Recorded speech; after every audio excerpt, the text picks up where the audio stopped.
Welcome into the Cowboys Report. I am Tom Downey, back from my vacation and time outside of Dallas. And as always happens when I leave town, well, that's when the good stuff goes down. You guys all know, but we'll break it all down. Jamal Adams wants a trade, so the trade rumors are back on the menu.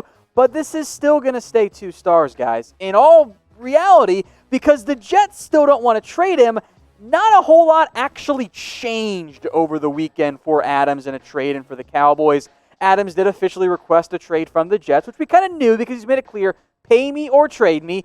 Jets haven't wanted to pay him yet, so therefore he wants to be traded, right? Now, the Cowboys are on the list of preferred Adams destinations, which we'll break down here in a little bit. The Jets, though, they still don't want to trade Adams. They don't want to pay him right now. They want to wait a year or wait a little bit longer until things, normalize a little bit. But Adams is done waiting, and he continues to make it pretty darn clear he wants out of New York. His Instagram comments and likes also being a big factor there. He liked 2 different photos of the same edit that put him on or in a Cowboys jersey, I should say. Now, I don't always want to read into too much of the likes on social media, but in this case, it's pretty darn apt. Now, speaking of likes, everyone, because Adams is liking these videos out, or liking those photos. If you want Jamal Adams on the Cowboys, I want you guys to like this video. I'm sure most of us do. Now, maybe the money worries you a little bit, but Adams is a top 3 safety, at least young safety in the NFL, if not the best young safety. Yeah, I want him on the Cowboys. Now, the one I think really new, updated part that I find valuable out of this whole Adams trade request is the teams he wants to go to. San Francisco, Seattle, the Cowboys, and the Eagles are on there. I know many of you are kind of freaking out about Philadelphia. I genuinely don't know if they can make it work from a money perspective, and that's coming from me, who always tells you guys that any team can afford any one player. It's tricky, though, for the Eagles because they're so tight on cap. The Ravens, they actually concern me. Chiefs, Texans, and Bucks are also threats there. No first-round pick for Houston. But the Cowboys are one of the favorites for Jamal Adams, and it makes sense, right? Because he's made it clear he'd love to return to his hometown and play for the Cowboys. Now, beyond the official request for a trade and that updated list of destinations, we've covered everything you need to know on Jamal Adams. So if you haven't already, I'll put that video link to everything you need to know about a Jamal Adams trade to the Dallas Cowboys in the description, in the comments. And if you haven't already watched it, well, hit that big red button and subscribe. That way you don't miss out on it. Also going down while I was out of town is that Josh Gordon has officially applied for reinstatement, which once again has brought up the question, well, are the Cowboys going to sign him, which has popped up literally every single time Josh Gordon has been made available, but it's just the 1 star. Now, I'm not saying I dislike the idea. If I could get Josh Gordon on the cheap to be a super upgraded version of Devin Smith, heck yeah, sign me up for that. I'm not convinced that's what happened. So, frankly, I think Josh Gordon going back to the Seattle Seahawks makes a ton of sense for all the parties involved there. But he'd be an added dynamic deep threat. I mean, you could throw out imagine a receiving core and going with 4 receivers on a play of Gordon, Michael Gallup, Amari Cooper, CeeDee Lamb. My God, that's the best quad receiver look in the NFL.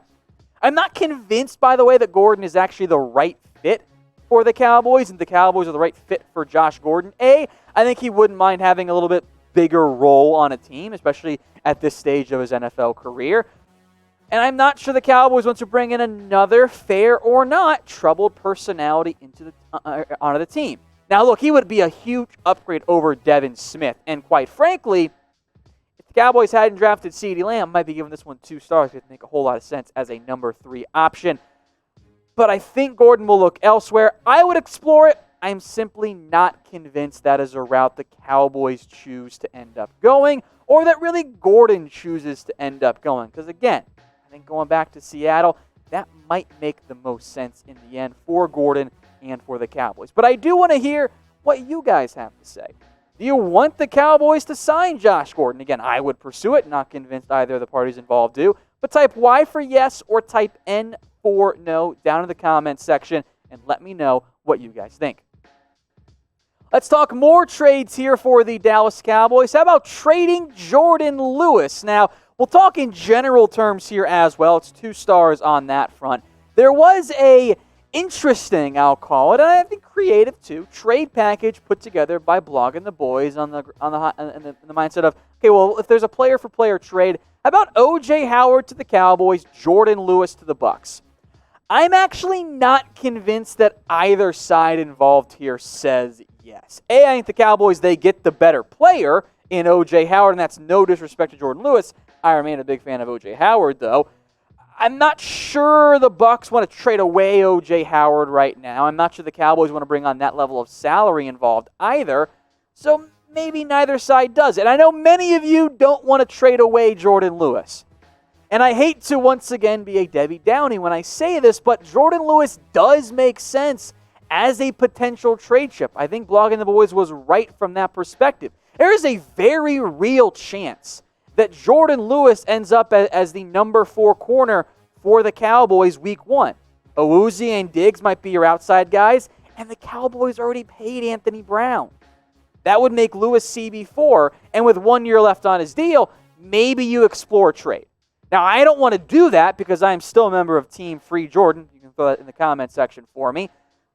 But I think you would at least explore it for the Cowboys because they've done it before. They did it 2 years ago when they ended up trading or making the trade for the Chiefs' Parker Ehringer, which worked out terribly. But they did explore Lewis back then. Now, what did you guys get your dad for Father's Day? And if you guys forgot, or if you're just not being a great child, it's okay. I can bail you out here. Go get your dad a Cowboys jersey right now, and all you got to do is tell him, geez, Dad, I'm sorry. They're super behind on shipping. He's going to believe it, and then you get to be the good son or daughter who got your dad a Cowboys jersey. Go check them out. They're 25% off right now at chatsports.com/Cowboys jersey. You can send him a screenshot of the jersey like, hey, Dad, sorry, it's super delayed. Happy Father's Day. Got you this. It's a win-win for all parties involved there. I will put that link in the comments and the description, so all you guys got to do is click and get your dad something awesome this year for Father's Day. Let's move on now to Dak Prescott. Should he just take the money now? Look, nothing has actually changed around Dak Prescott, but I thought this was an interesting argument presented by the Dallas Morning News. I'll give it 2 stars. There are some pros and cons involved here for Dak just saying, I'll take the deal, let's move on. The main argument behind it is that, look, we don't know exactly what the future salary cap is going to look like for the NFL. I am very confident, but I can't say for certain, but I'm pretty sure the NFL and the NFLPA will agree to a flat cap for 2021, knowing there's going to be some reduced revenue because there aren't going to be many, if any, fans in the stands this year. So the argument is, well, if you don't know what it is, take the offer now and don't add risk to yourself. And we will know for certain what ends up happening here on or before July 15th. Now, the end of the virtual offseason program is actually almost here, just a couple of days away, which then we don't know when camp will begin, probably after the middle of July. It might be mid to late July. It might be a shortened preseason. Who knows if the Hall of Fame game even happens this year. But that July 15th deadline continues to loom as a deadline for new deals for franchise tag players. If there is no deal, can't talk contract to the end of the season.